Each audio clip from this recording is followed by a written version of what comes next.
All right, welcome in. There's no one here Howdy. yet, but that's fine. This is the very first premiere episode of the Progression Fantasy Podcast. Wow. I'm your host, Joel, and I see you giggling over there. Yeah. So why don't we get into this? Because I need to introduce our guests today.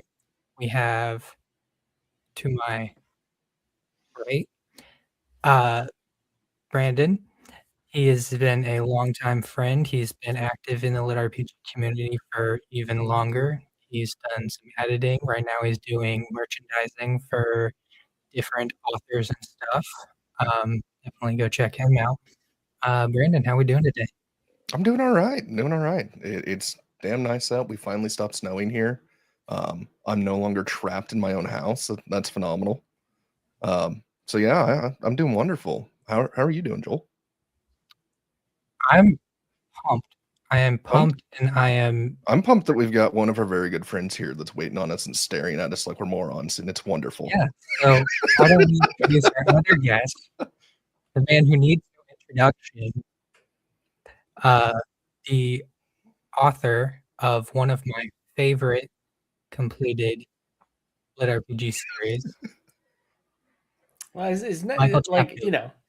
I mean, to be I'm fair, that is also terrified, man. true. It is in my top 5. Wow. Cheers, dudes. Yeah. Thanks for having us. And yeah, it also has it's paused snowing. I'm not gonna say it stopped, but it's paused for Yeah. at least 10 minutes. We had snow 2 days ago, so I'm just hoping it's finally done.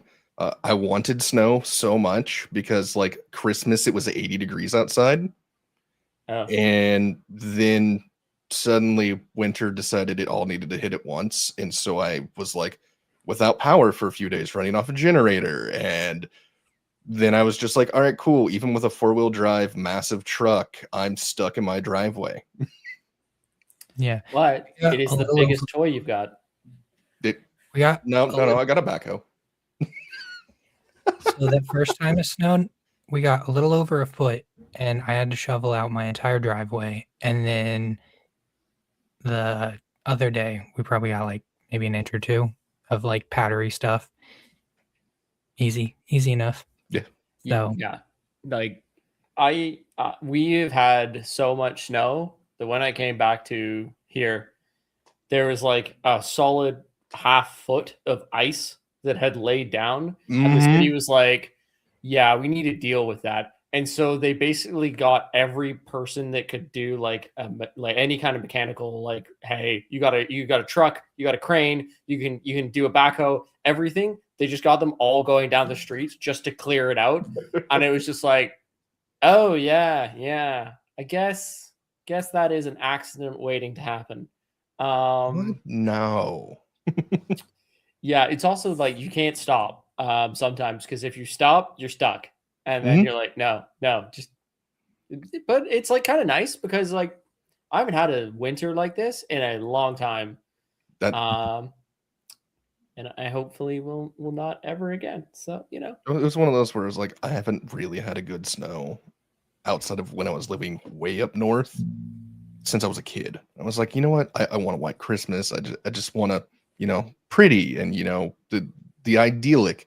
I was like, okay, it's 80. I want snow at some point this winter. Would you like 3 feet of snow at once? yeah, That's not what I asked for. Well, you kept asking for it, so it's coming. yeah. Well, may your wish be granted. Poof. I want to go outside and make a snowman, and then I realize how many layers I got to put on. I'm like, Yeah. Sometimes you have to ignore the adult wisdom and just have whimsy, Joel. drink some hot chocolate. There's my whimsy. Yeah, you put a little whiskey in the hot chocolate and build the snowman, okay? You get me. we So we start calling that the Canadian sweater, when you just have a few drinks before you go out, just so you Mhm. can warm up. Yeah. I do not know how the girls do it when they go out to the bar, and you're like, you didn't want to pay coat check, so you went with hypothermia. Gotcha. Not the choice I would have gone with, but I do appreciate like how determined you are to wear shorts in like -20. So on the same line, I've been going to gym with my good friend Paul Noodle, together, one that owns the company, the merchandising. And so he sometimes brings his daughter with, who's like in grade school. Okay. Younger kid.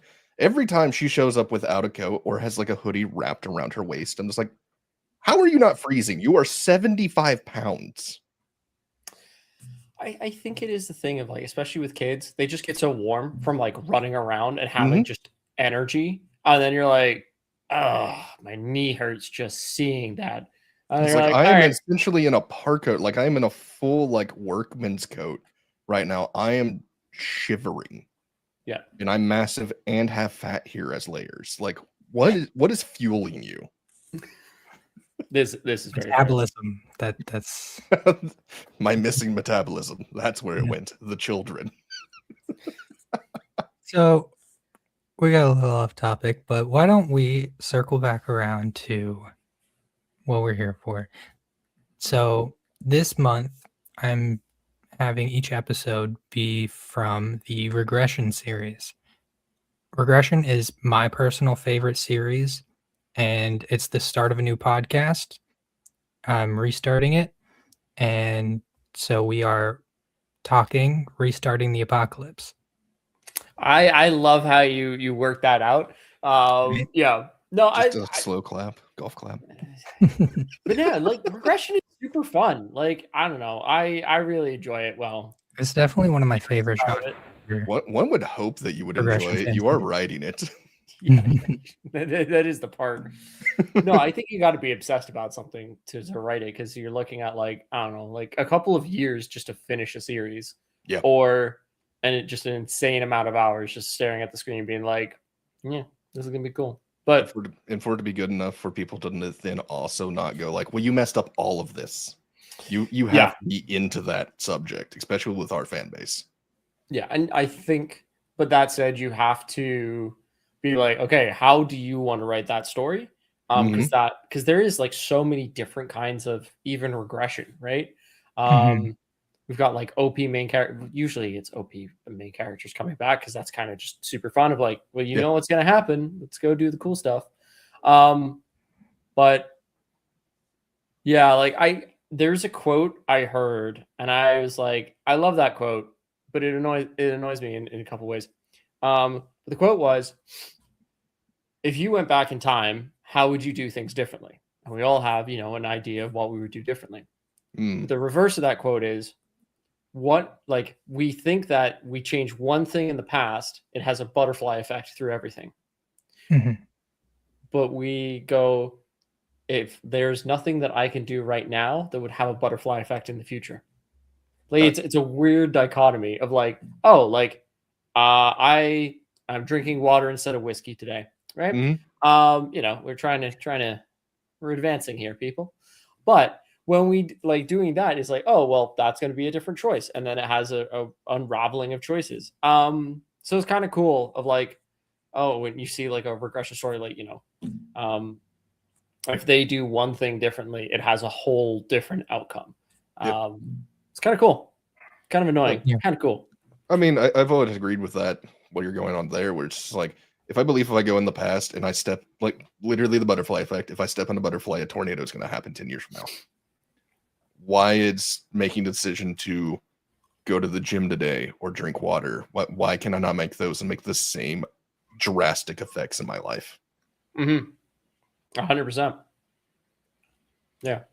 So it's kind of cool when you have all these choices, and like I think sometimes with regression, it's interesting because your choices can be crippling, right? Mhm. Mhm. If you make one choice that has an effect you don't want it to have, and you're stuck with it.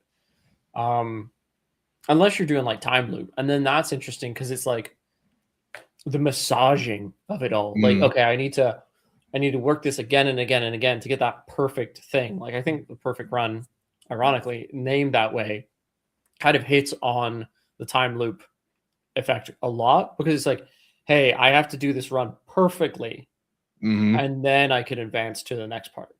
If I Yeah. don't, then it doesn't happen at all. One thing I love about time loop series is that it kind of has a detective aspect to it where you don't get a full picture starting out and you have to figure out all the little breadcrumbs of like what's going Mhm. on, what can I do to change it, you know? And I it think the So, usually, depth of the story too. yeah, it yeah. usually gives you a weaker main character as well because you will see them grow in power as they go. Like, all right, I need to do this, I need to do this. So by the end of it, you have the guy that looks like he's damn near omniscient, and that's because I've been here 5,000 times already. Mhm.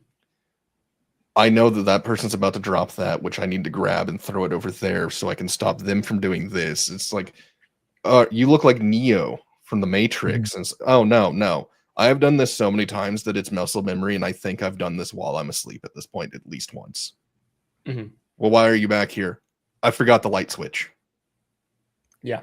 Like, As opposed to, say, regression series where they sort of start out as competent, mhm. just from like all that they lived through. Most of the time, they're coming from being the lone survivor at the end of the apocalypse.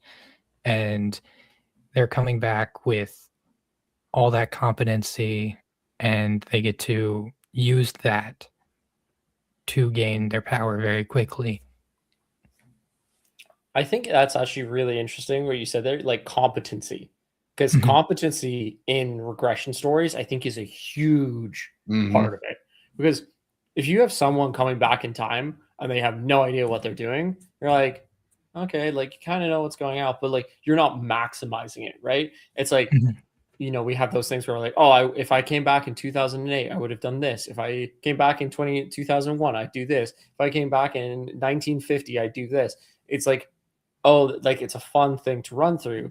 Um, it's also interesting. There's a scene when Len and Rick come back, and like Len is just writing stuff down, and Rick is Hmm. like, mhm. what you doing there, buddy?" And he's like, do you remember what it was like being an apprentice? He's like, oh, it's like 120 years ago, man. Like, Yeah. no.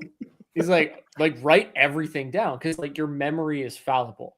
And so you're like, okay, I need to remember as much as possible. And so like you write a timeline, but like if you're not good with like dates, like most guys are not as good as dates as women are. I think that's a pretty accurate description there. Yeah. Um, but like if you don't know the date that like something actually 100% happened on, you kind of like go, okay, this thing happened, then thing happened.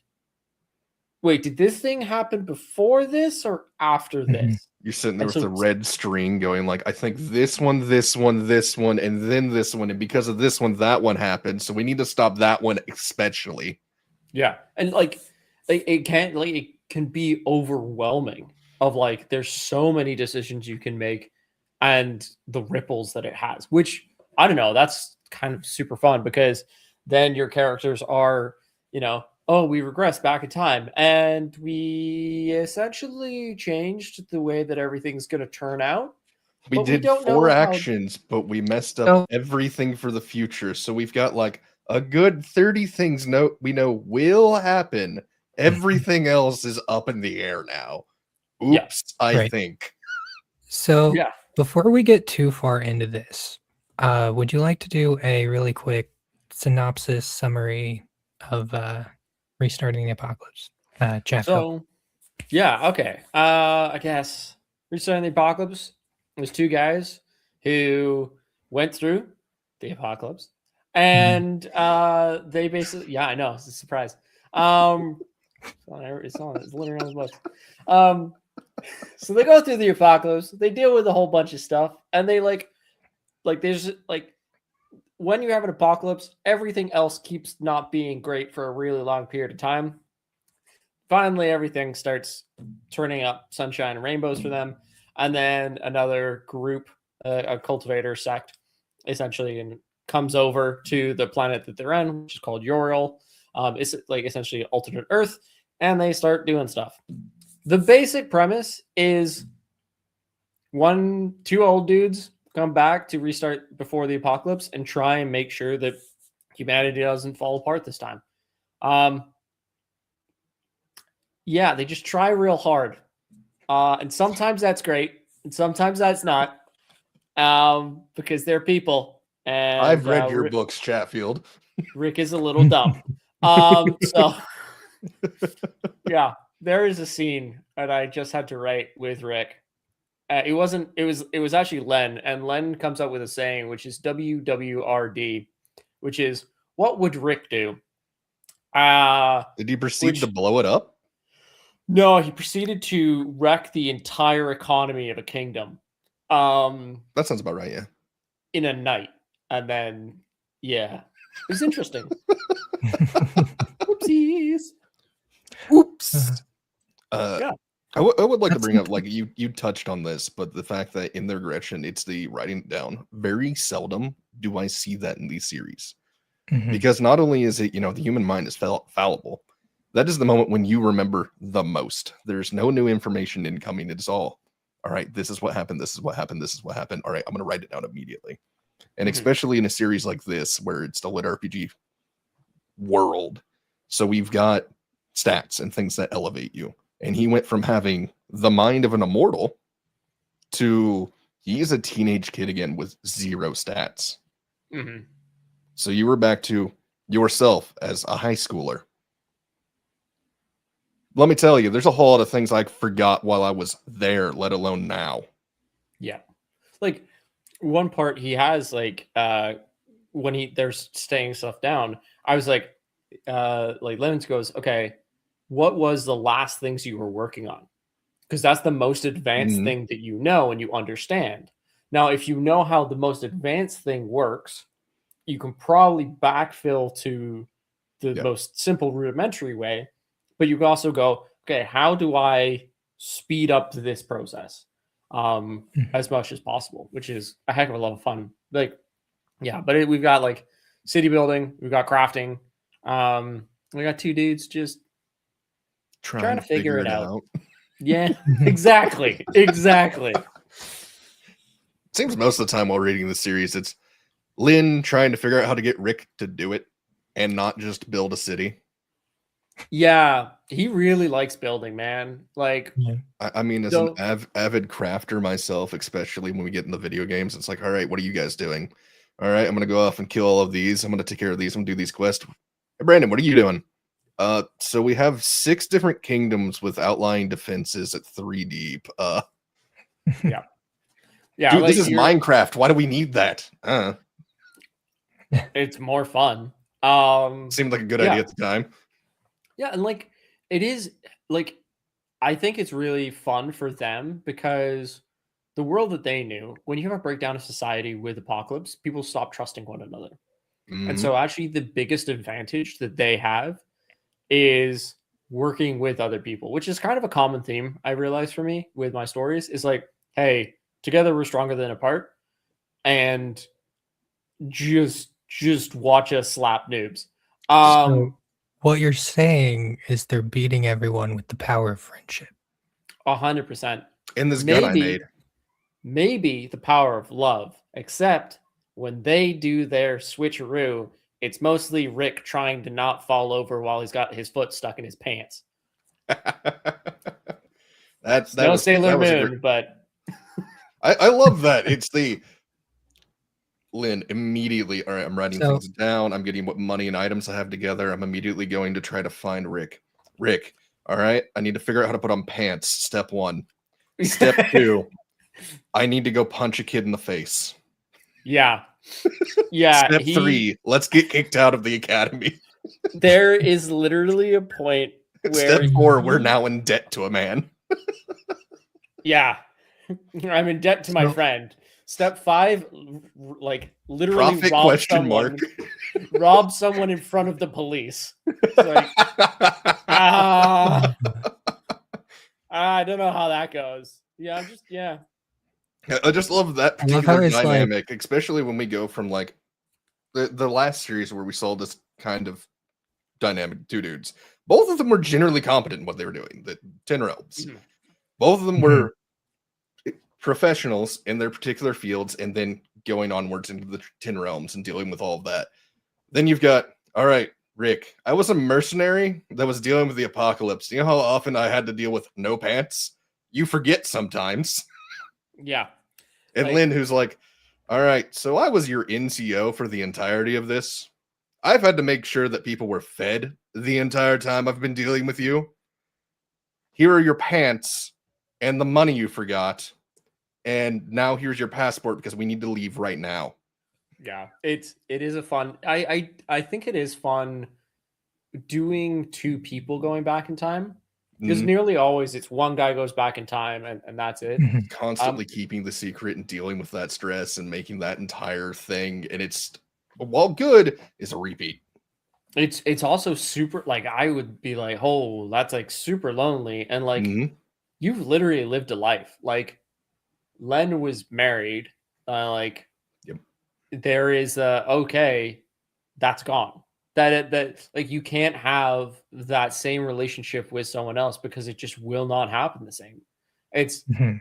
as they meet characters that they've known and they're going, hey, I don't know who you are. Like they don't.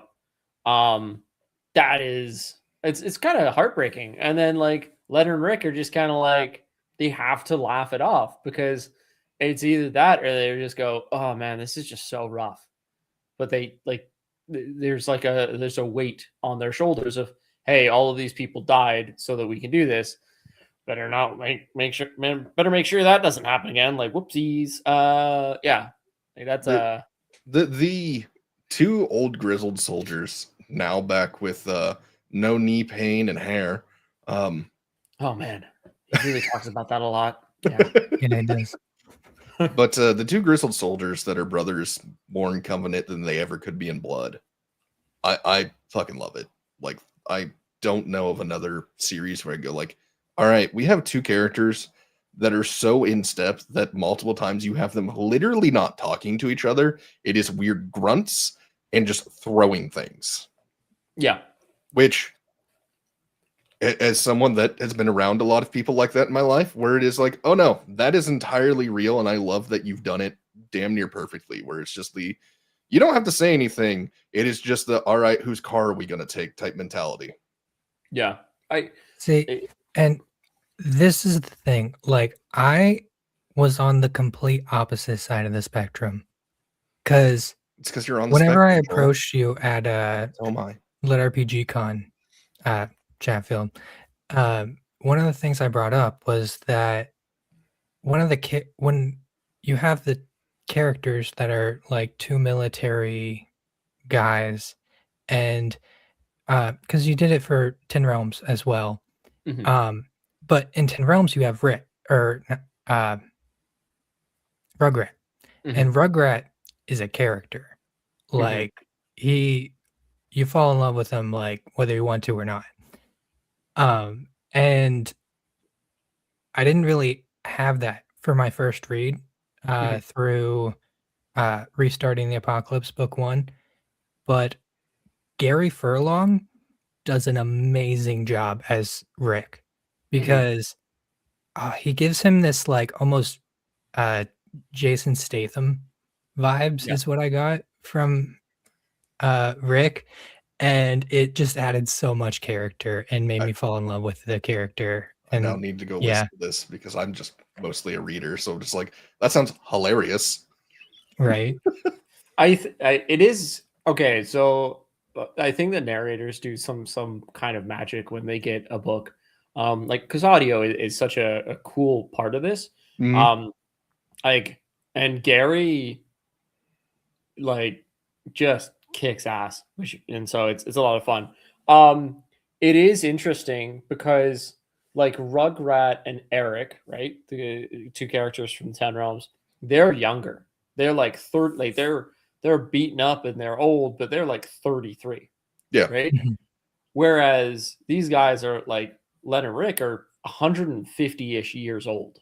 They are like, there's a joke that they keep making is like, man, you're as old as dirt. And it's like, no, dirt's young compared to you. Because like the two of them just have this kind of banter, but it's also an understanding between one another of like, if you've lived with someone for 10 years, you know them incredibly well. If you live with someone for 20 years, like, yeah, 50 years, you're basically one another's opposite sides of the brain.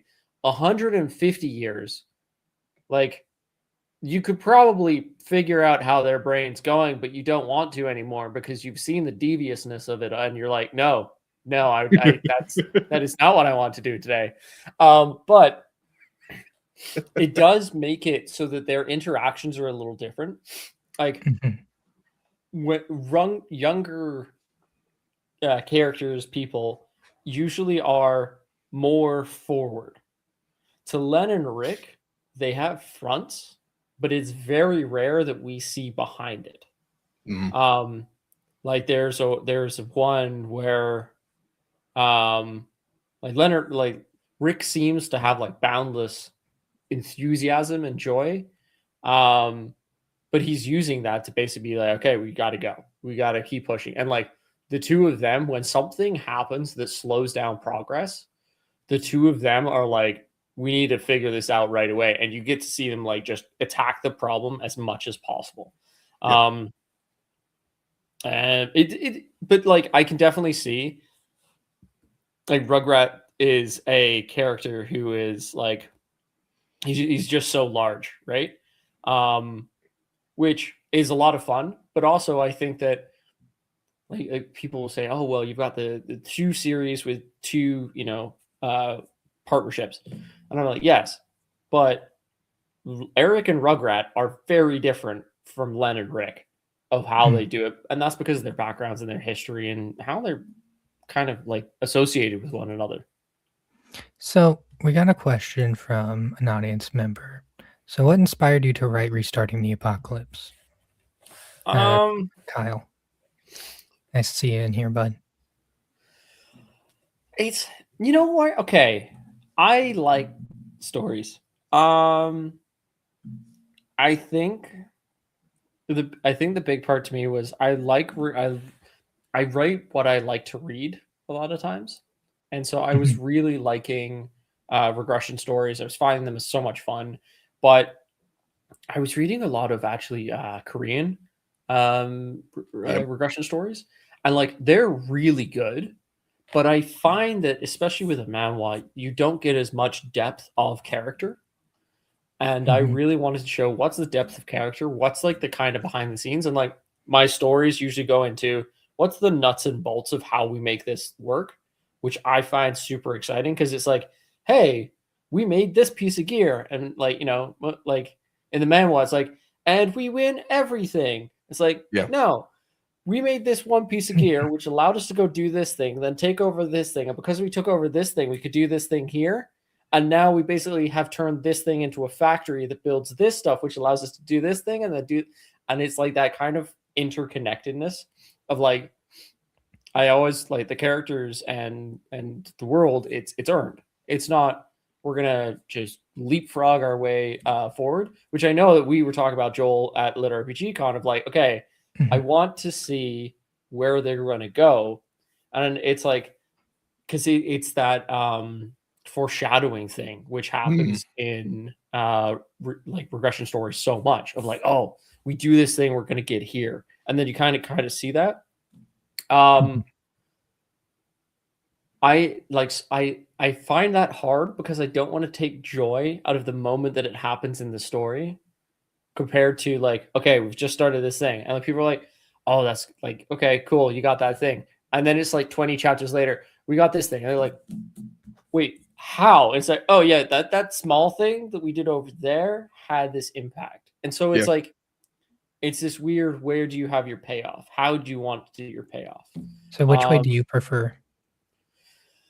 I definitely like the payoff at the end because it's like building block, building block, building block, building block. Then you just see it all come together. It feels like an earned thing instead of just like you were handed this achievement. Yeah, it's like you had to grind to get each part of this, and now you've got all these parts. It just starts like it's like that. It's like when you stack stats, right? It's like, oh, I got 3% bonus. Okay, I got to go find the other 3% bonus for the set, and like get all the pieces. Then once you get it all together, you're like, okay, now we can go do more. It's like was it Oblivion or Skyrim where you get the enchantment for like increased smithing, and there's like So that's Skyrim. So you can do the enchantment for smithing and the Mhm. potion for it, and you just Mhm. it's the fortification boost. So you just keep going back and forth until suddenly you have a weapon that's doing integer damage. Yeah, How much damage do you do? The highest that I can do. yeah. I actually did that yesterday where I was figuring out something, and then I was talking to another author, and I was like, I I'm glad that I was like I can't do that because I just ran the math on it, and Excel about near killed itself, because it was like I was like, okay, let's take like 2 zeros out of that, and then it was like this is 256 trillion. I was like, oh yeah. Ooh. Mm. Yeah. And then like talking to the other author, he's like, so what? You like wave your hand and the planet moves? And it's like, yeah, you do the chicken dance and you go to another solar system. He's like, fair. This is what authors talk about on a Friday. I mean, yeah. I'm also really glad that you brought up the manhwas, because like that's most of my like easy content, especially between editing and things like that, because it's just like I'm gonna grab a chapter or two here and just Mhm. scroll through it. Mhm. And you're right, most of them it's like it's an instant gratification type thing. I think there's only like one that I've been reading lately that's damn good, and that's it's like Regressing Night. And it's Mhm. a time loop one where it's legitimately dude Oh, just the wants, eternally regressing night. yes, eternally Yeah. regressing night. And it's just the, all right, I want to be a knight. I have literally no talent, but for some reason the Reaper cannot take me. So I just keep repeating the same day over and over and learning the skill or whatever I need to learn for this particular moment until I pass it, until I get to the next checkpoint.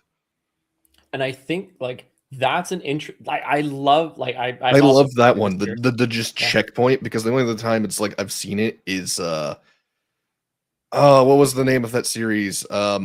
The anime that makes me really depressed. Oh Uh, gosh. I know that's definitely, you know, That narrows it Oh, down temptation. a lot. is Uh, that the one with the two maid sisters? yes, Oh, ReZero, is it? ReZero, ReZero, yeah. Yeah. where like by the time you get to the end of it, it's just like, so anyway, I have to go watch something else so that I have emotions again. What did I just watch? Yeah. That's on the other end where it's super hard grind. Where it's You have like, a dude that has no idea what's going on ever, and every time he tries to make it better, somehow something worse is happening. yeah, he's like, well, I like so much death to that guy. But like I like restarting the apocalypse is very much in the theme of the eternally regressing night because it is, yes, you know what's coming in the future. So prepare for it because there's Mhm. not like a hey, go hire this one person and that's going to get you past everything. Yeah. Because that's like too plot armor to me. Mhm. Like you're gonna have And like how much can we get into the story? Like, how much can we quote unquote spoil about what's happening in your series? I guess we should just say references around it. Well, it's like, so Code words. you have the big thing that happens at the end, that were the end of book one, which is also the reason that they got sent back, Hmm. and thus is what starts the issues for a good half of two. Oh, so many more issues. So Well, many there's issues. so many issues later as well, but I'm just like, Yeah. you've got the battles and stuff that start out too, and a lot of the issues they hit there, Hmm. because it's like, we know this is a problem. We need to take care of it. We're going to take care of it no matter what it is. But because we did that, there is this massive list of issues that come forth Hmm. that we now also have to take care of. And just this alone has Butterfly affected so hard that Yeah. we have no idea what we can do about it other than surround it with artillery. Yeah. That is a Like, problem for Tomorrowland, and he's pissed about it. yeah. And past Len is feeling bad for future Len, and future Len wants to slap past Len. It's Yeah. it's a whole It's it's a like whole time we've loopy stopped cycle. one massive issue that we know is coming, Yeah. but in the process created an almost equally large issue. Yeah. And like Mhm. that, like, and that's part of it, right? Like they can try to change things and it may go absolutely wrong. Yeah. And that's like, it's that kind of thing of like, oh, if you went back in time, you'd kill Hitler. And it's like, yes, but would that actually stop everything? With history as it was at that point in time, probably not. There'd just be another dude with a weirder mustache. Yeah. So like you just like, and that's the argument, right? It's like the argument of we just have to try, and it's also like it's hard on Len and Rick because they're like, hey, we went and did this thing which we thought was going to be great. Didn't realize there was another problem associated with that. Yeah, just stepped our foot into that one, and we'll see how that goes. But yeah, It's like Joel and I, we have been talking for honestly the past couple months, just talking about the series because I love it. But like book 2, you go from, all right, we are train speed ahead, like we are about to, rush ramshod through everything. And then you have the audits. Yeah. And then suddenly you hit a brick wall. And for me, pacing wise, I'm just like, dear Lord, that was a punch in the face. What just happened? But it's one of those, that is a butterfly effect. You have saved this, you've got this going on, and you've done a few things to help technically. And now you have the politics of the time that honestly would have already been shattered. They're messing with you because they're still, well, as healthy as they were pre-apocalypse. Yeah. Which has its own problems too. Like everybody's playing their power games. Yeah. Yeah, I'm ready for the apocalypse to just kick off so they don't have to worry about that anymore. They're just going to keep kicking that can down the road until they don't have to worry about it anymore. Just like, yeah, just another year. And like, honestly, I don't think it's a big thing because it's like, Leonard kind of talk about this right away. It's like before the apocalypse even happens, there's a civil war that rips apart their country. This is how they originally meet. Yeah. Len and Rick. Len had left his family to go work in Escon, which is the capital city of Plinthia, which is the kingdom that they live in. Much to Joel's annoyance with kingdoms. But we'll explain to you, especially European politics during the 1800s later. Yes, we'll hit on interesting choice. We'll talk about that after you're done with your point, Chatfield. Yeah, go ahead. But this civil war happens, and then Rick is forced to be an officer because he's a noble, and then Len meets him up, and the other nobles are like, "Well, you're a useless noble. You're fighting for your family's on the other side, or they're dead at this point. We're just going to send you into a dungeon." And dungeons are unknown places that need to essentially just mass charge them so that you can get people through it, understand what's inside the dungeon, then take everything out of the dungeon, sell it or use it, and then keep sending people into it to clear it out more, to bring back more resources and fuel the civil war that's going on. And then, apocalypse happens at some point. So to Len and Rick, yes, there's a civil war coming, but it's actually minor compared to the apocalypse that literally everything else is happening. Yeah. And so they're like, oh, that's happening. They're like, so annoying. And it's like, to them, it's like kids playing, because the amount of power that people had when they were at their peak of power is like, oh yeah, you know what? I really feel like that mountain needs to be a bathhouse. And it's like, why, Rick? Why does that need to be a bathhouse? Because now geothermals, and it's got a water source and those kinds of things, but had the power to actually go do that. Now it's like, okay, I can't just tap it with my hammer and it's done. Yeah. It's like, ding. Now it's these big fights going on, but it's like just people. Yeah. That's something that I ask myself in the back of my head while I'm reading these series. They're going through these audits and stuff, and I'm like, how much powerful are the main people in the city as opposed to Rick and Lynn right now? Because if they really wanted to, they could just disappear. You never know what happened to them. Well, First of all, Joel, that's not how politics works. Somebody knows they're there, and they will come asking, and it's going to be even more annoying. And they don't want to be in charge of the kingdom because that's more paperwork. That legitimately, that's because they talk about it a few times in the story where it's like, we could just take over, and it's like, I really don't want to deal with all of them. Yeah, and it's also knowing the apocalypse is coming, like everything devolves into city states because the areas between cities just get like overrun by these crazy creatures. So it's like, all right, how you can't really like, why would you set up a kingdom in that? You can set up alliances with other groups, but you can't like if you set up a kingdom, it's just gonna crack. Heavily like the end of 2 and especially throughout 3. Like I love what you're initiating there.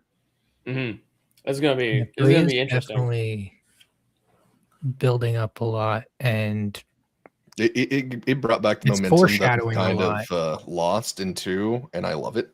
I'm just like, all right, 2 is stuff that needed to happen. I know it needed to happen, but dear Lord, 3's here, great. Yeah, like 3 was. It's also, I think, a ton of fun with the adventures that we see.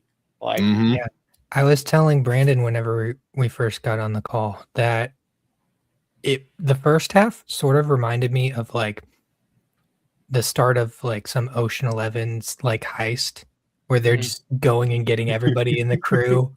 Yep. You're like, son of a bitch, I'm in. No, because it is never son of a bitch, I'm in. It's son of a bitch, where are you taking me? No, it's son of a bitch, how do you know my name? Yeah. Like, followed with, are we flying right now? Yeah.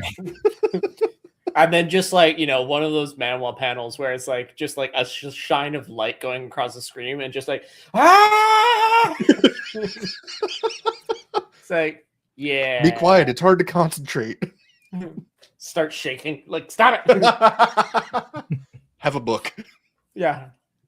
Yeah. It's just like, here, this will calm you down. Ooh. Mana dynamics. Cool. Yeah. Yes. She's really stopped complaining. We just keep feeding her books. Yeah. Very, very happy. Yeah. No. Those characters are fun. It's also, they are going like, it's a hard part with them because if like kind of going back to, if you regress back in time, there's people you're going to meet that you know them really well, and they don't know you at all. Yeah. That's it's tricky. It's tricky to navigate that relationship. Well, it's I love how you've done it. Oh, sorry, Joel, for stepping on you. No, so I find it really interesting what you did with the plane. And how that's going to affect group dynamics is I'm looking forward to that. Yeah. I love the fact that you've gone through and it's like they're getting the team back together, which that's not really spoiler. It's talked about throughout 1. But they are grabbing them before the atrocities hit them. Yeah, some of them, their lives haven't been great, but you have stopped 90% of what turned them into the jaded POSs that they were, that made them mesh well with the original group, the original Lynn and Rick. And the Lynn and Rick now are just like, we are so old that we're not here for really revenge. We want our friends and family to have the lives that they should have had. So we're trying to fix this as much as possible that they can still be the people they were to a point. We know that is in them. That is their spirit. That's their soul. Like, no matter tragedies or not, they are still going to be this person or this intelligence. They're still going to have these particular aspects. So they can still help us. They can still be the dream team. They can still be the Titans. But they don't need to also be drinking themselves to death every night too. Yeah.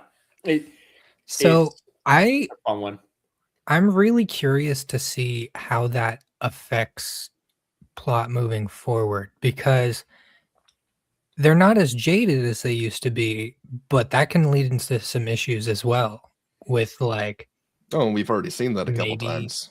Yeah, like and the healer is like super naive or something for some reason, or like maybe like we don't know. And also Like- what you dropped for the last couple chapters of 3, and all of them seeing Stuff. stuff. Yeah. And Mhm. it's because really not wanting to hint to that, because it's just like that is a phenomenal point where it's just like, oh, this takes whatever information it's given to have the best version, especially for these people, and who better than them.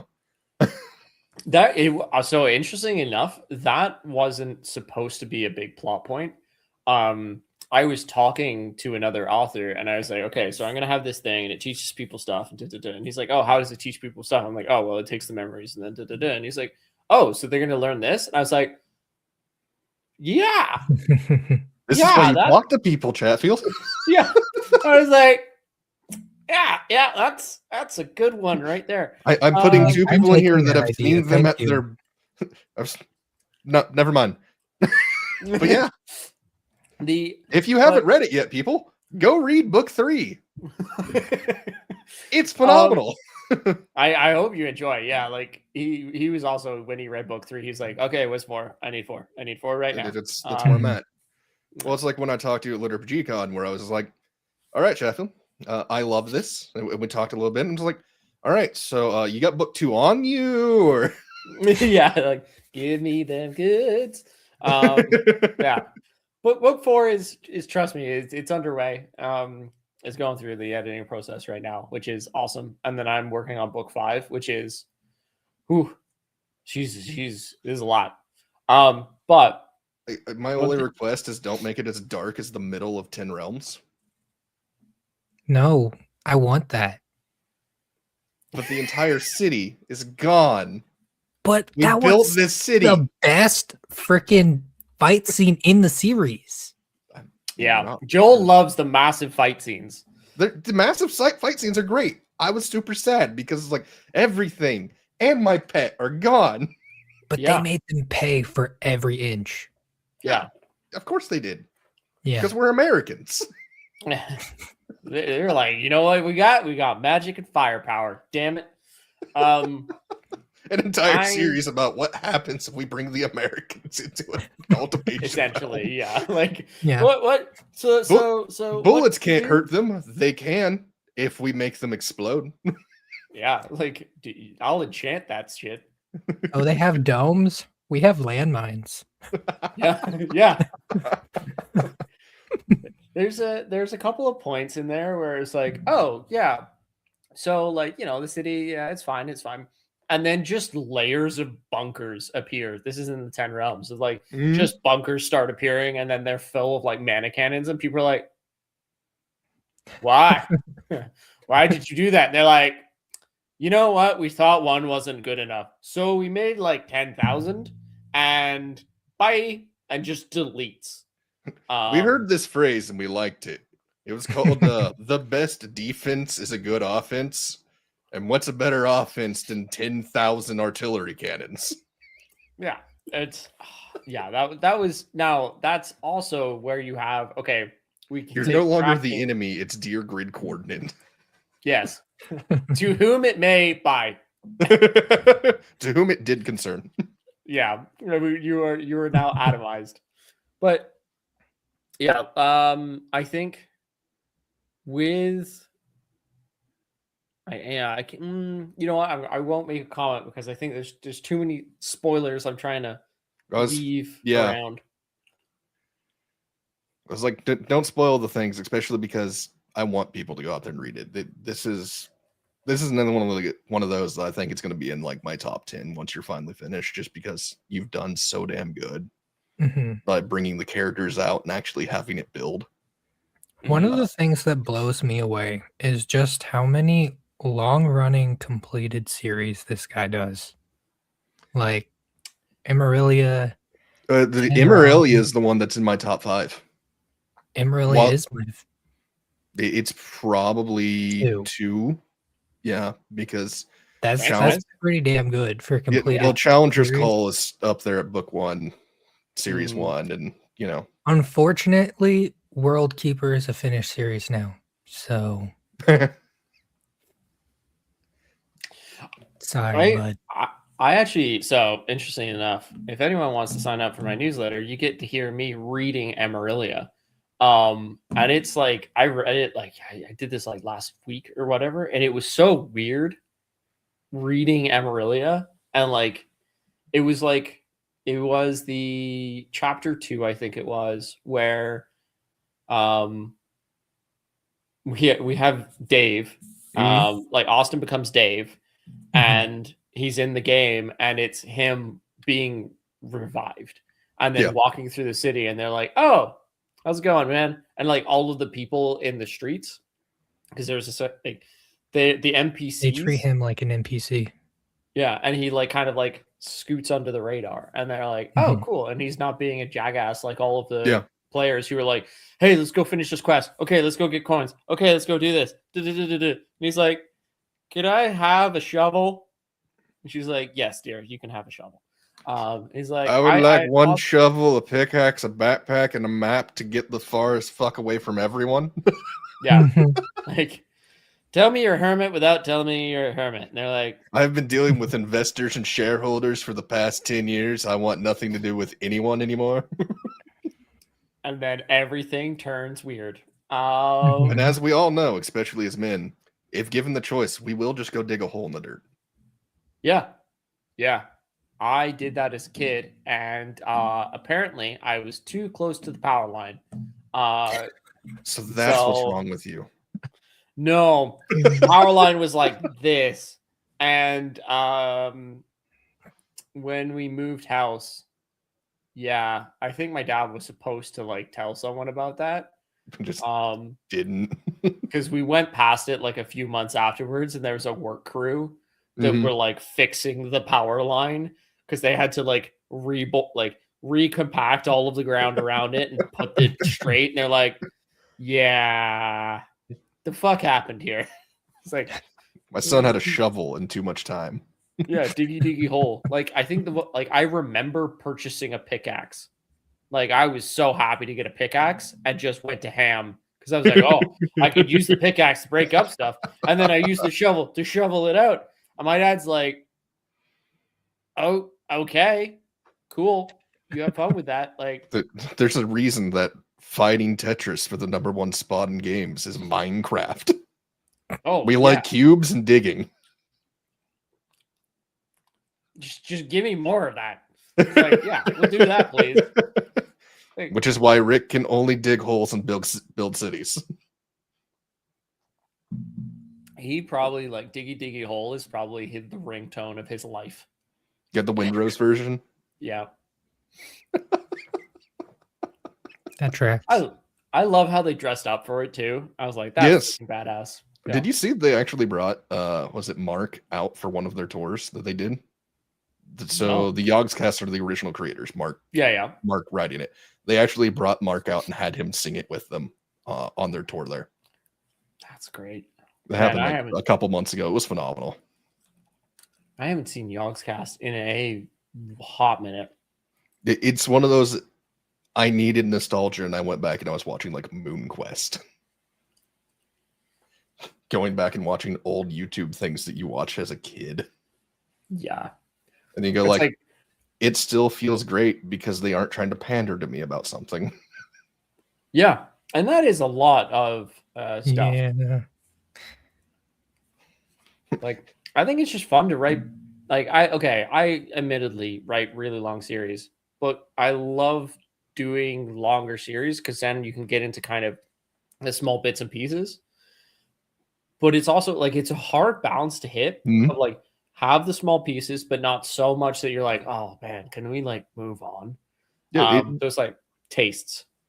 Yeah, it's you build a world and you make it very much one that you want to learn more of, instead of just like, I'm being shovel fed items, or it's that drip where I'm sitting there going like, "All right, man, hurry up. We've had 45 minutes of political intrigue that'll mean nothing for the rest of this book." Yeah, like, I think that the Lit RPG as an indie authors, like, you just move so much quicker on series, because you're like, hey, like, let's just go to the fun stuff and do the fun stuff. Like, I was checking out chapter sizes for the 2-week curse back there, Mhm. And I was looking at the chapters. I'm like, some of these are 4 pages long. And like, I was like, oh, I guess that just works. Yeah, And it was just like, oh, this has happened. Cool. Move to the next thing. It was yeah. like, it just doesn't need to be like these massive chapters, or like, it doesn't like, I don't know. It doesn't have to be like As long as you're so getting the information compartmentalized. across and it doesn't feel like you're leaving things out, Yeah. it's for, like editing wise. So I've had some people hand me books where it's like, this is 400,000 words, and I look at it and go like, this could be 100,000 words. There's Yeah. so much just extra. Yeah. I'm sitting here going like, why? This isn't even like fun. It seems like you went through and were trying to thesaurus. You're like trying to write a paper for college, where Oh it's like yeah. this needs to be 12 pages long when this could be a 1-page paper. Mm-hmm. It's And a then lot of that. Or the people that hand me it's 50,000 words. It's like, I would love 400,000 words out of this. Like, first of all, you need to have any information in here. This is just dialogue. Second of all, why? yeah. But So I think this the second reminds is me more of more first. a conversation that I had at LetRPG Con where we were discussing what makes progression fantasy a genre. And to most Autism. people, well, maybe not most people, but to some people, it's just uh, it's not a genre at all. It's just having stats, and that's more of like where like a location. It's not like Mm. how is it different from like fantasy or whatever. But what sets progression fantasy apart is the fact that we do get to the fun stuff. Like as soon as like whenever we want, pretty much. It is sort of plays off the game loops that people have whenever they're playing video games, where it's just dopamine rush after dopamine rush. And I think that's something that sets the genre aside from like what typically happens for fantasy series or something like that. I think you know what? Like I would preface that I think that regression is a trope, but Mhm. I think one of the key tenets of it, and I've been thinking about this since talking about it, is it's you have information of what can possibly happen in the future in very definitive terms, and Mm. it's using that information to change the trajectory of yourself, others, the world, etc. I think that would be my the way I would wrap that. Yeah. Um yeah, because like sometimes you have like super OP, sometimes you don't have super OP. Um but it's literally information. And how can I use that information to actually have a great and massive impact? It's for both regression and just progression, both of them. I think the big thing is the fact that we have a visual representation of growth. Something that, whether it be statistics, whether it be just words on a page, that it's just like you have an identifiable growth pattern Mhm. and something to both work towards and work with. Whereas a lot of traditional fantasy, it's, yeah, people grow, but it's just like and then I spent many hours working on my blade forms and I feel a greater competency with them. Whereas, all right, you've got +1 to swordsmanship, or it's, hey, I've spent the past 6 months working my blade and I've unlocked an entire new sword form that's actually identifiable, and I've like given it my name and everything. And it's something that, because we like to get to the sweet bit faster, we then see, all right, we have the growth. It's identifiable. As I'm saying, I'm repeating myself here, but it's identifiable in such a way that you as the reader can go like, yes, I feel like we've succeeded this. I feel like Mhm. I've earned this. Whereas a lot of the traditional fantasy, you're sitting there, it's like, I've spent 10 chapters talking about this thing and I still don't know what the hell we just talked about.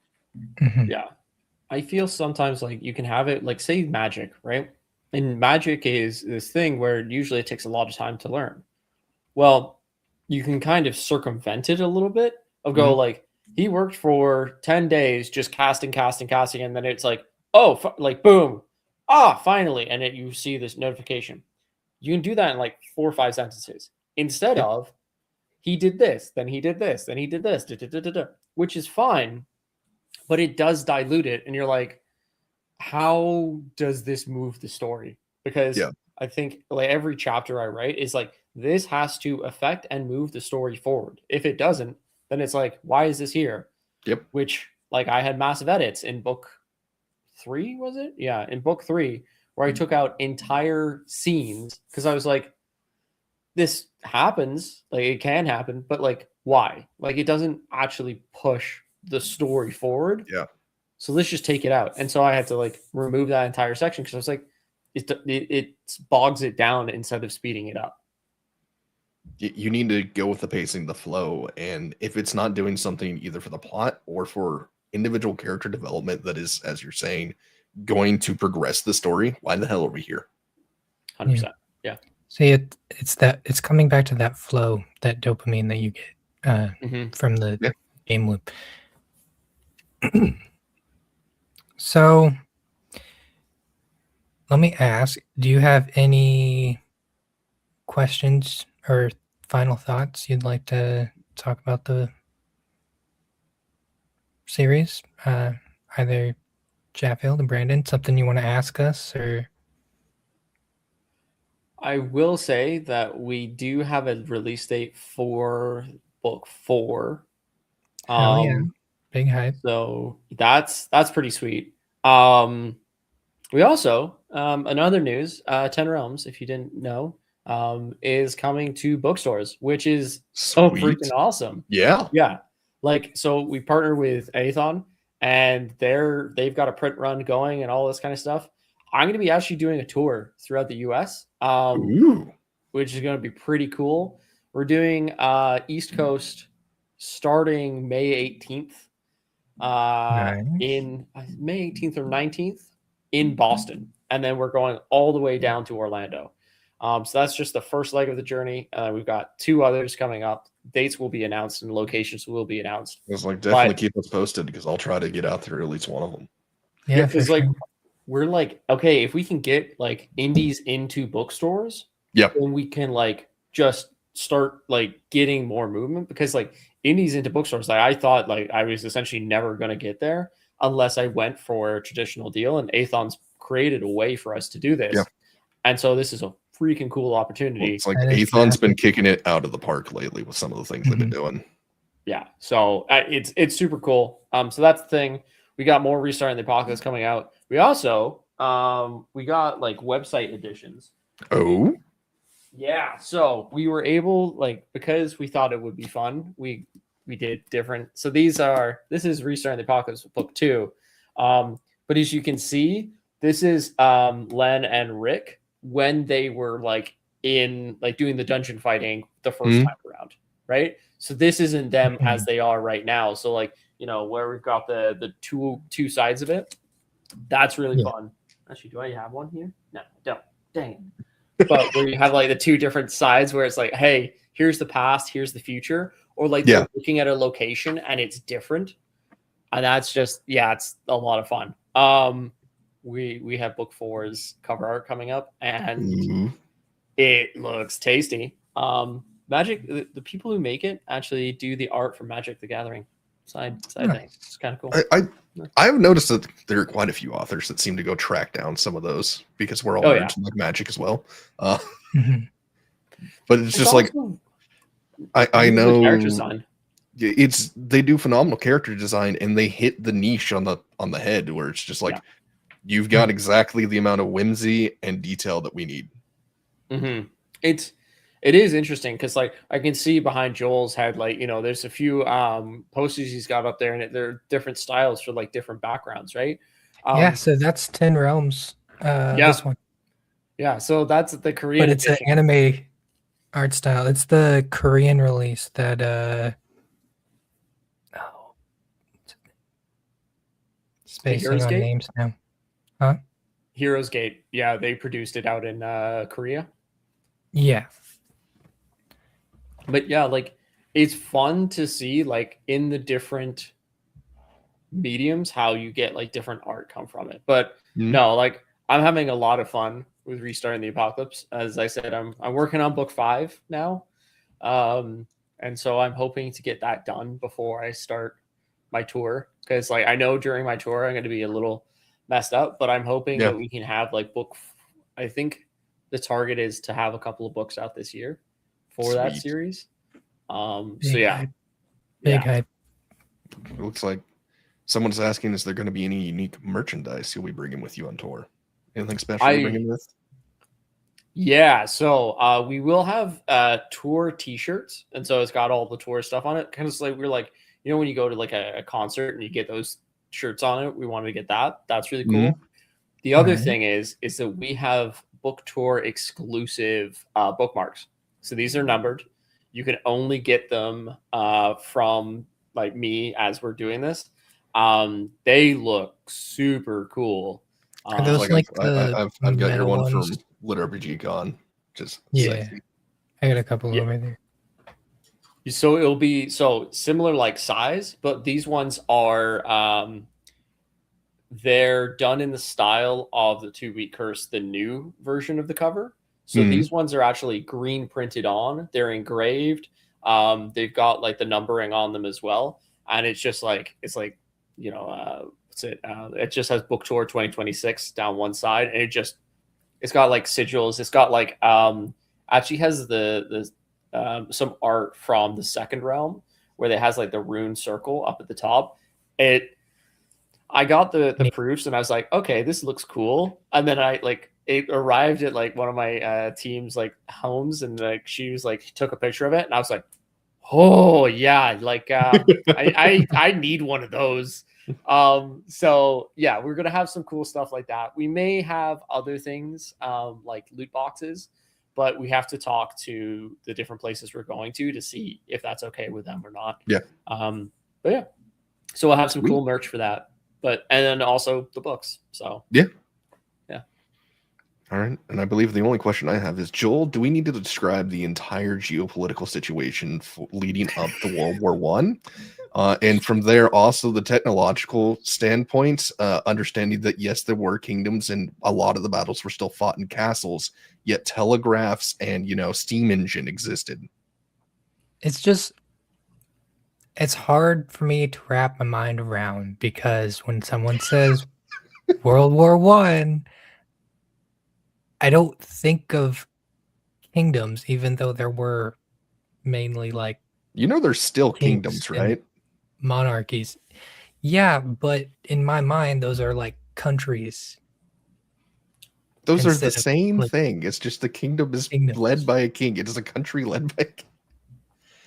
Joel, before we started, said that he did not understand the setting of restarting the apocalypse for all of you listening, mostly because he was listening to them talk about castles and swords and things like that, but also telegrams or telegraph lines and trains and steam engines for factories and such, forgetting that the 1800s to early 1900s existed.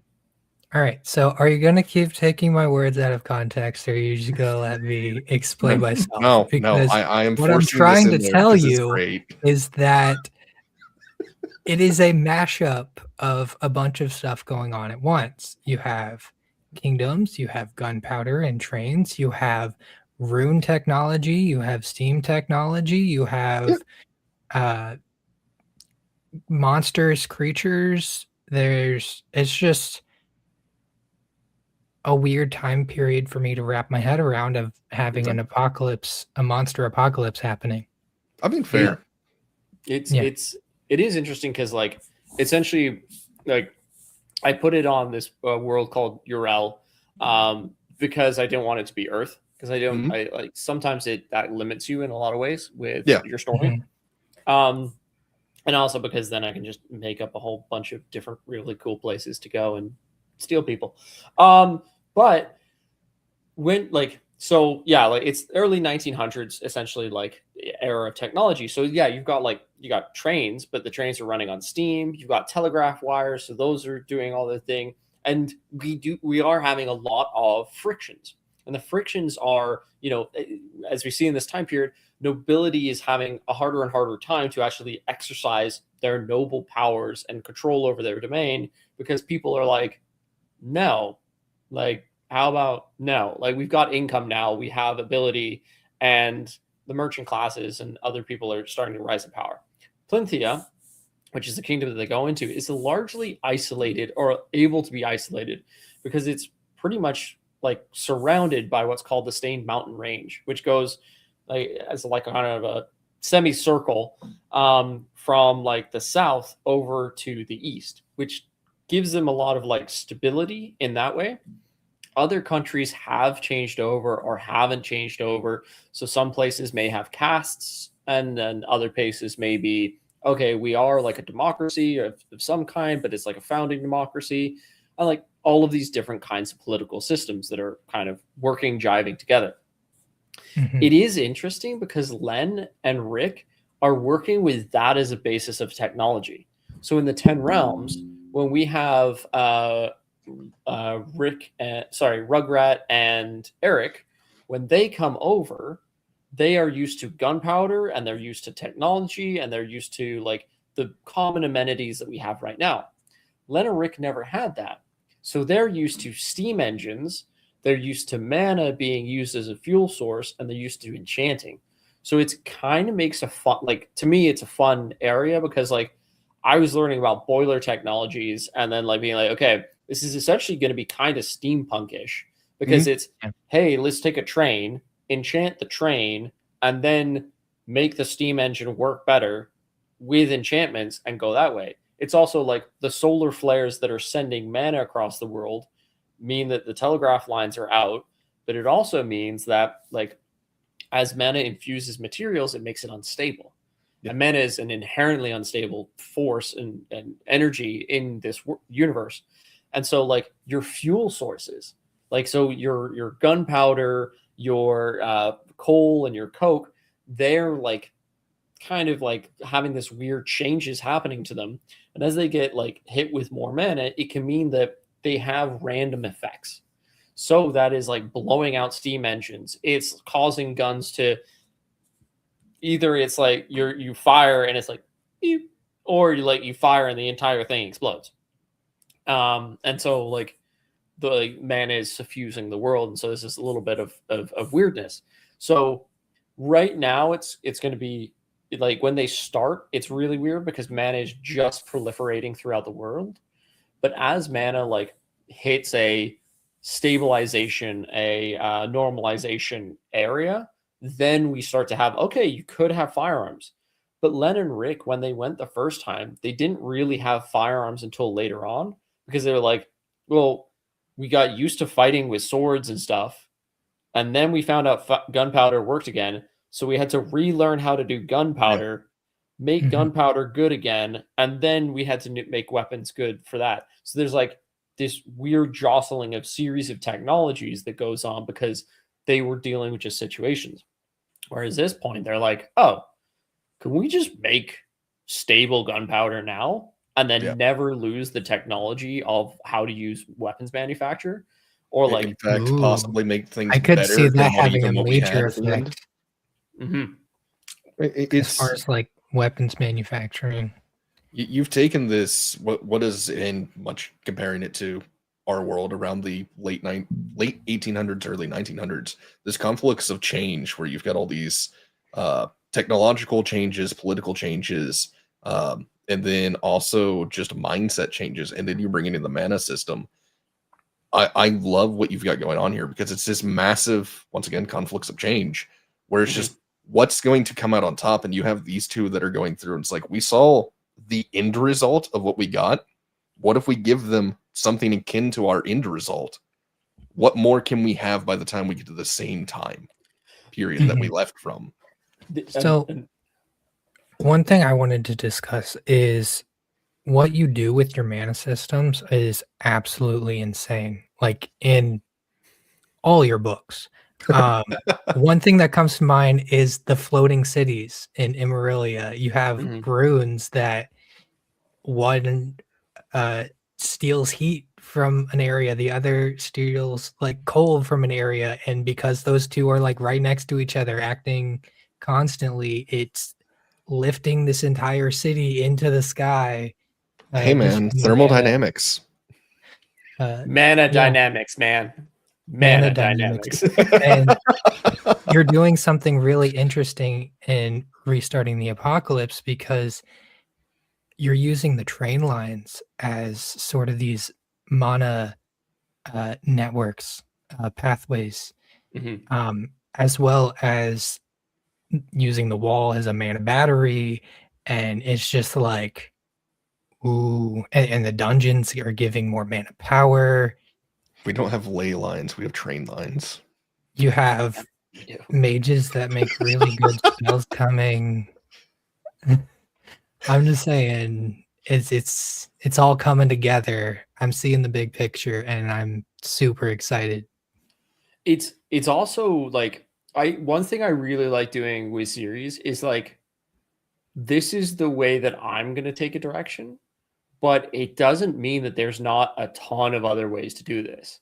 Mhm. Like I've had a series of very long conversations with people, and they're like, "What about like building this?" I'm like, "Yeah, you can totally do that." And they're like, "But why didn't you?" I was like, "I didn't have the idea. Like the characters wouldn't have had that idea in that thought process."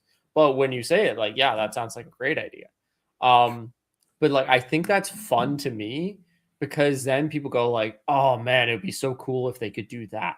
And then it's like that's like kind of fun of reading sometimes of like I'm so into this, I'm starting to think of other things in the world.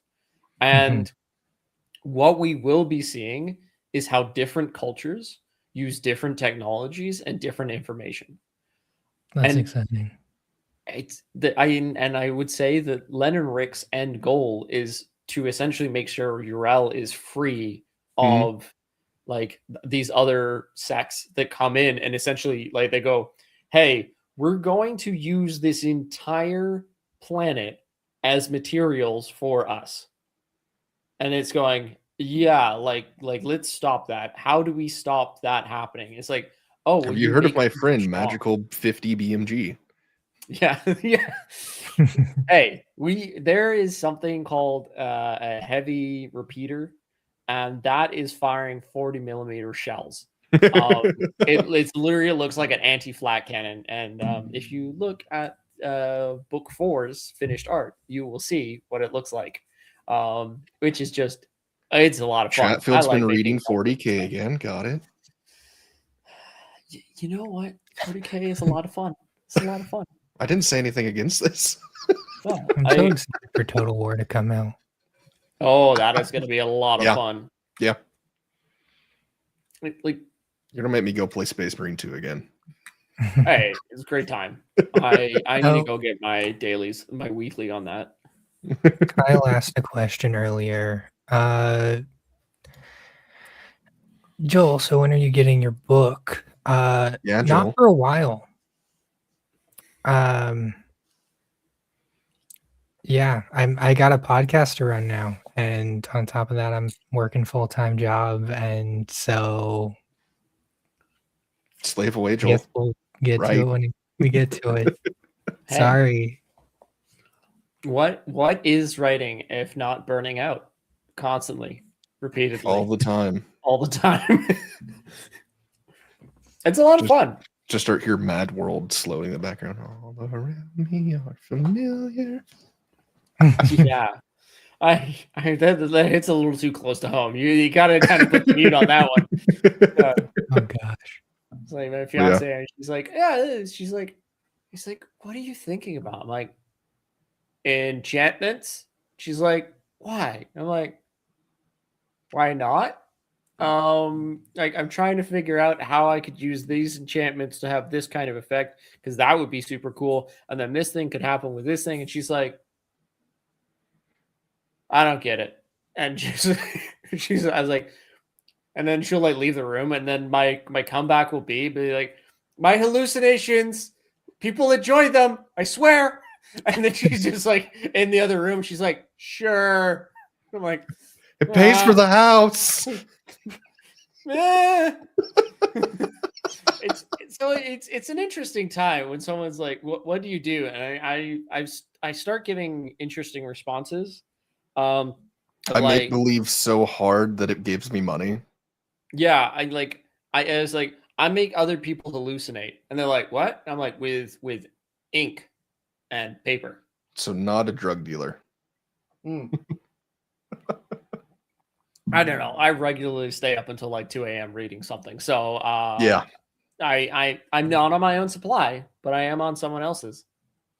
That's not helpful. Calm down, Hemingway. Oh God, yeah. I was talking to Brian the other day. We were like chatting to him, and he's like, "Oh, what is going on?" And just was like drinking a whiskey. We are like, "What the hell, man?" He's like, "It is 11 o'clock right here. I'm allowed to do anything I want to." And I'm like, "You woke up 3 hours ago." He's like, "Anything I want to," and just keeps on going. Like, fair enough, my dude. Fair enough. You come to my house, disrespect my whiskey. Yeah. Plus, it's Ireland, you know? Like, this is great whiskey. Yeah. It's a damn good gin, too. Yeah, the gin game's getting strong, especially in the UK and Ireland, yeah. I think it started in the UK and now it's spread to Ireland. I just wish the US would figure it out because we can't make a good gin for the death of us. No. It either tastes like grass or it tastes like a pine needle. Mostly pine needle. Yeah, like Bombay. Ooh. Yeah. It smells like, no offense to people who drink Bombay. All the offense to people who drink Bombay. I will put that out there. I had a pine sol cleaner that we used, and it was so abrasive anyway. It smells like Bombay. And like, I wasn't a gin drinker. I never started off as a gin drinker. And like, I smelled Bombay after having a childhood of using pine sol and just, cleaning things. And I was like, oh, what needs sanitizing? Like, what the heck is this? And then I go and I'm like, oh, like, we have a lot of places that serve alcohol here in my town. It was like so many breweries, and then also like a couple of distilleries. And then they were like, oh, try this out. And I was like, okay. And I had like blueberry gin. I was like, what is this freaking science you've got here? And they're like, it's gin. I was like, is it? Okay. Yeah. They're like, we have citrus and raspberry and things that don't taste like you're trying to sniff the inside of, like, I don't know, a toilet bowl. I was like, oh, cool. Yeah, we figured out whiskey. We figured out rum. In most every other form of alcohol. Gin, we still haven't figured out, and I don't know why. I will say I started drinking rum. Ooh, quite nice. Mm-hmm. Yeah. It's my party drink. Yeah, it's a good. It's also, if you find like a solid gin, it's also not crazy expensive, but it just tastes really good. Yeah. Well, it's like a really good gin is that, like, after work, I don't want to get drunk. I just want something that tastes good. Same thing with refreshing. I'll do this. Yeah. I'll do the same with rum, like a good spiced rum. It's just like, all right, I want something that tastes good, and I'm hanging out after work with some friends. Not I'm here to get drunk. Let's go. Yeah, which not Dragon Con. Look, man, all I'm saying is we need to figure out how to get those bucket guys to come to Lit RPG Con. Because I remember the year where I was just feeding you buckets. Yeah, man. If anyone doesn't know, there is buckets that they give you at Dragon Con. It's like a kid's sand pail. It really is. Yeah, like I was trying to think of the size of it, but it's a kid's sand pail. It's like a kid's sand pail, and it's just like, depending on how much money you give them, because it's not based off of ounces or anything. It's just you give them $50 and you're gonna get $50 worth. Yeah, and they're just like, and you just stare at them and you're like, and some ice and like a fruit punch or something they've thrown in there. Yeah, like it is immediate tooth decay, but like the amount of sugar that in that thing, but like it's great. And then the amount of those that are drank on the that one like author get together night in the basement, Dragon Con. Oh, yeah. Oh, the comedy panel. The comedy panel, that too. Oh, I know what you're talking. Yes, in the basement. Yes. Yeah. Where it's like where all the authors supposed to get together and flaunt their books, the fantasy gather. And it's just like, So we have all the people that have nothing to do with Lit RPG, and then we have the alcoholics. I mean, the Lit RPG. At any given time, But we're smiling. They're not. like we're having a great time, and they're like, "What is wrong with you guys?" And they're like, We know how to enjoy a con. What's wrong with you? "We're having a good time." Yeah, I wonder. Yeah, with Lit RPG Con, we have that one bar, and those poor people, like they're having a great weekend, but like, damn. Wait, did you not know to come over to? I had a backpack full. Yeah, that was I walked in, and then Jay was like, "Hey, Chatfield," and I was like, "Hey, man," and he's like, "Here," and I was like, "All right, what is this?" And he's like, "Give it a go," and I tasted it. It was like really good whiskey. I was like, "Oh yeah, that was probably for me." Yeah, probably because he had like the bag that he was sitting next to with So, oh yeah, the green backpack. Yeah, that was mine.